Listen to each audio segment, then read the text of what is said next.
'Tis the season to be jolly because the With Love Meghan holiday celebration is Netflix announcing to the world we are done with the fake Duchess and her balding husband. I have never witnessed something so toe-curling, so bum-clenchingly fake and horrific. So hypocritical too. Mad woman Meghan Markle make Christmas crackers. She made an advent calendar. She made gumbo, and the entire thing was dystopian.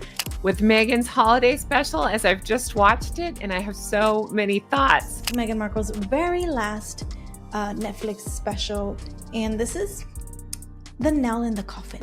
Meghan Markle is not coming back to life on Netflix. Meghan Markle, it is clear to me there is no star factor there whatsoever. I'm not even gonna say the show was like watching paint dry because I actually find beauty in the mundane. I think watching paint dry would have been more entertaining, okay? I think this show was more like getting repeatedly hit in the head with a can of paint. Meghan's failed TV career so you don't have to. First, some of the lowlights. As the Royal Griff pointed out, the most exciting. Meghan's very strange interaction that has to do with the kids. And we're going to talk about Salmonella Sussex. Meghan Markle forgets that she went on many stages like Talk 100 and was talking about how busy her year was because she had just finished wrapping up her special, remember? So I'm a little confused why it wasn't just called a Christmas special and instead they opted for a holiday special. I feel like that would have made sense if it came out earlier in the season, like around November, like earlier in November before Thanksgiving. It would have made sense for it to be a holiday special. Meghan Markle's Netflix show, her holiday special that just came out today. She didn't even trim that tree. She was explaining something about the lights, how she was putting the lights in the back, but she wouldn't actually show us or tell us how she did it. So that she wasn't even trimming that tree. That whole thing was so freaking. Markle honestly thought this Christmas special would be her grand comeback. For months, her team hyped it like it was going to change everything the project that would finally remind the world why everyone once adored her.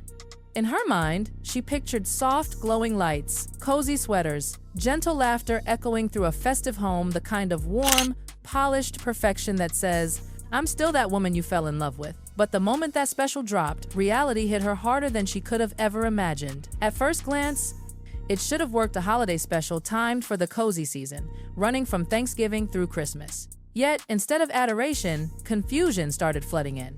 People weren't charmed, they were baffled. Instead of sympathy, there was disbelief. Viewers felt like they were watching someone desperately trying to act out a life that didn't exist anymore, or maybe never did. Netflix executives, who thought a holiday theme was a safe, heartwarming bet, were stunned at how fast the whole thing fell apart. The numbers weren't just low, they collapsed.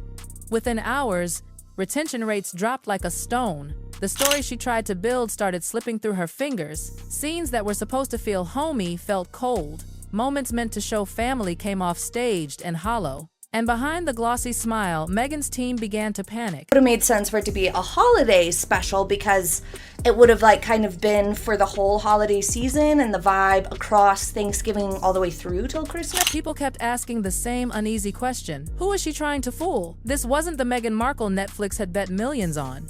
And judging by her reaction behind the scenes, she hadn't expected this reaction either. The opening scenes, her walking through a Christmas tree lot in boots, laughing like she was the lead in some romantic holiday movie, should have been pure magic. But instead of giving people that warm Hallmark feeling, something felt off.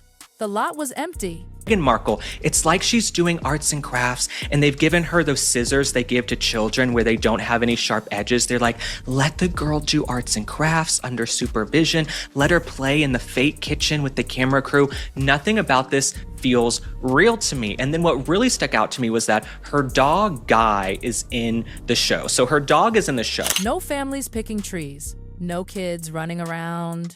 Not even Harry walking beside her, just Meghan twirling alone while a camera crew scrambled to catch the perfect angle. Viewers didn't see joy, they saw performance. And it only got stranger once the camera moved indoors. The women around her, presented as friends, instantly sparked suspicion. People recognized them. They weren't old pals or next-door neighbors dropping by. They were employees. One was her wardrobe assistant. Another worked on her content team. One even belonged to the household staff. All of them wore matching pajamas, all laughing at Meghan's every word like it was scripted because, honestly, it looked like it was. Ooh. Lots of pieces like this. I'd like to remind you all, for no particular reason, that she's an actress. This is her acting. What was supposed to be a cozy, intimate girls' night looked more like a staged commercial. And then came Harry. The clips they used of him were older, and they didn't show a joyful dad or a proud husband. He looked tired, detached, like a man dragged into a scene he didn't believe in. Netflix executives couldn't ignore it. Nothing about it felt real.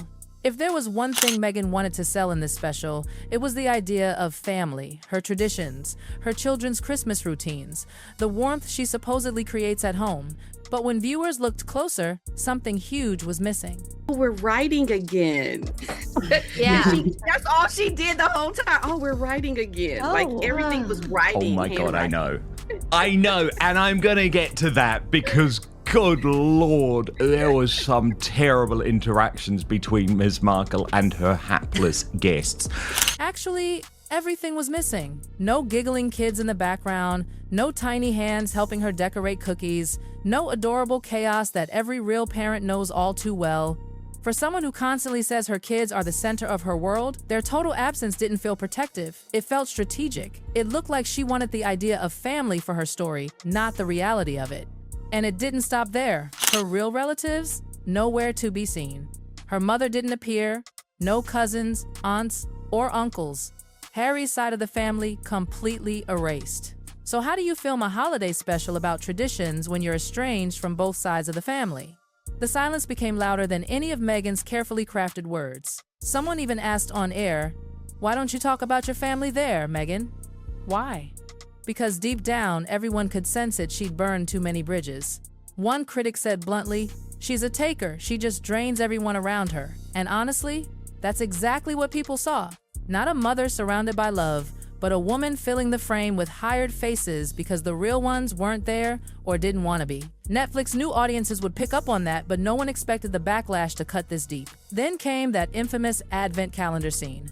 The moment Meghan thought would melt hearts, but instead became the one thing everyone mocked, she opened it with this dramatic, almost sacred expression, as if she were revealing some priceless heirloom. But instead of little chocolates or sweet trinkets like any normal Christmas calendar, she proudly displayed handwritten notes. Not cute ones, not funny ones. Just these painfully serious affirmations like, "You are brave." The internet couldn't take it seriously. People expected fun, light, Christmassy energy, but what they got was a lecture. A gossip host snickered. Is Netflix really going to bring her back after this? No, this is it, they're done. And that line went viral. Viewers didn't see a mom creating joy. They saw a woman desperate to look profound, turning a playful family moment into something stiff and self-centered. And the worst part? She said it all, with the confidence of someone expecting applause. Even Netflix execs reportedly winced. The scene became an instant meme. People started pointing out she was copying even the tiniest details, the decor, the setup, even other influencers' layouts. Someone online laughed, "That painting probably cost her a fortune. Mine's from Target and it looks better."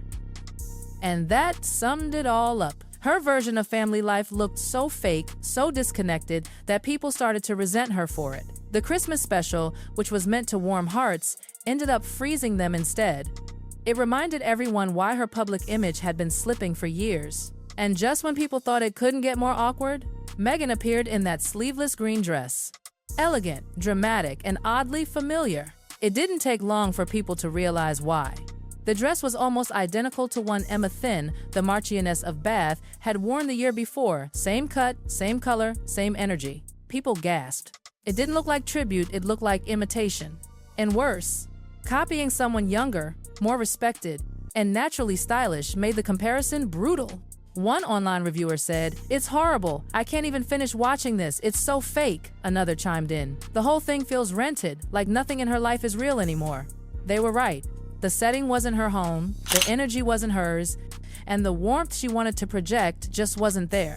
Instead of elevating her, that dress exposed what she tries hardest to hide, the obsession with looking elite, even if it means borrowing someone else's image.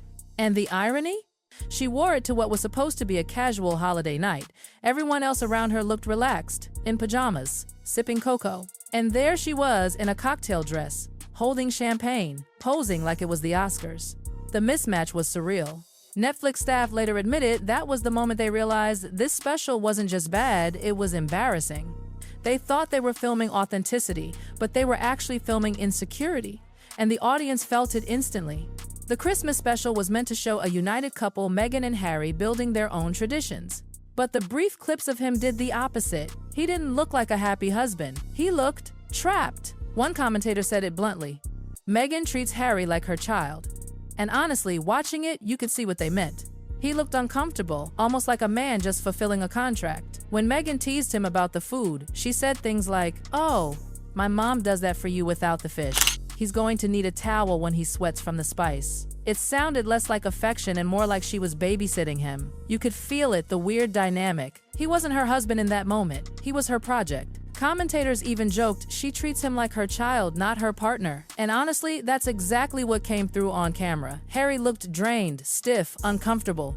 His eyes didn't smile, not once. They looked tired, sad, and maybe even resigned. Like he knew exactly what was going on but had no strength left to stop it. And oh, the internet noticed everything, even his hair. People who remembered how he once mocked William's thinning hair couldn't help but whisper that karma had circled back. Under those studio lights, every patch and plug stood out. It shouldn't have mattered, but somehow it did, because it just made him look more vulnerable, a man trying to hold it together while pretending everything's fine. But the real issue wasn't his hair, it was his body language. He stood there like someone who didn't want to be filmed, didn't want to be part of the fantasy. He didn't reach for Meghan, didn't share a genuine laugh, didn't even look like he belonged in that cozy fake world she built. Rumors about tension in their marriage have been floating for years, but this special threw gasoline on those whispers. Harry looked like a man who didn't believe in the story being told and maybe didn't even recognize himself in it anymore. Even Netflix staff whispered about it later. The chemistry's gone. It's gone. And just when you thought it couldn't get more uncomfortable life, real life came crashing through the glitter. While Meghan was twirling in fake snow, baking cookies for the cameras, her father, Thomas Markle, was in an intensive care unit. A serious emergency, a 3-hour surgery, doctors fighting to stabilize him right before Christmas. And Meghan? She didn't show up. Not at the hospital. Not even for a quiet call. The world noticed. People were watching her smiling through that special while news broke about her father fighting for his life. The timing was tragic and telling. It was impossible to ignore the contrast. There she was, posing as the picture of compassion, while the man who paid for her education lay in a hospital bed alone. One gossip host said sharply, "Girl, you're not being authentic. You're lying to yourself and everyone watching." And that hit hard. Because deep down, people started to believe she wasn't just disconnected, she was cold. It wasn't the glamour that bothered people, it was the absence of heart. Then the whispers turned darker. Some claimed she was simply waiting for him to pass so she could rewrite her story without challenge. Netflix didn't plan for this, and Meghan definitely didn't prepare for this kind of storm. But once the public connected the dots, the entire Christmas special stopped looking like entertainment and started to feel like an escape from a truth she didn't want to face. And that's when everything she touched began to crumble, including her lifestyle brand, American Riviera Orchard. What was meant to be a soft cross-promotion inside the Christmas special turned into another embarrassment. The brand wasn't thriving, it was sinking. Returns piled up. Buyers complained the products looked nothing like the photos, that they smelled odd, that the packaging was all presentation with no soul. Influencers refused to promote it. Retailers called it high risk. And Netflix, they were watching closely. One reviewer said it best, "We wasted our budget on this. It's Meghan Markle doing arts and crafts like an insane woman." That quote alone told you how bad it got. The deeper issue was simple. The same thing wrong with her brand was wrong with her Christmas special. Too much polish, not enough heart. It was all packaging, no substance. The perfect kitchen, the glossy decor, the expensive angles, everything looked beautiful but hollow. Even insiders admitted quietly that as a celebrity brand, Meghan's collapse was one of the fastest they'd seen in years. For Meghan, that failure stung not just because the project flopped, but because she truly believed her name alone could sell anything. But after this, one truth became clear: her name wasn't magic anymore. It had lost its shine. Inside Netflix, people weren't just disappointed, they were shocked. They had invested heavily, counting on her to deliver views and prestige. But the data pouring in was brutal. Retention plummeted. Engagement flatlined. Reviews were merciless. Executives started whispering behind closed doors. Some admitted they'd been nervous ever since the Spotify fallout. Others confessed they'd wanted tighter control because Meghan's work always came off too scripted, too shallow. The world sees her, not the filtered, curated version, but the real Meghan Markle. And what they see? They don't like. And deep down, that truth terrifies her more than any critic ever could.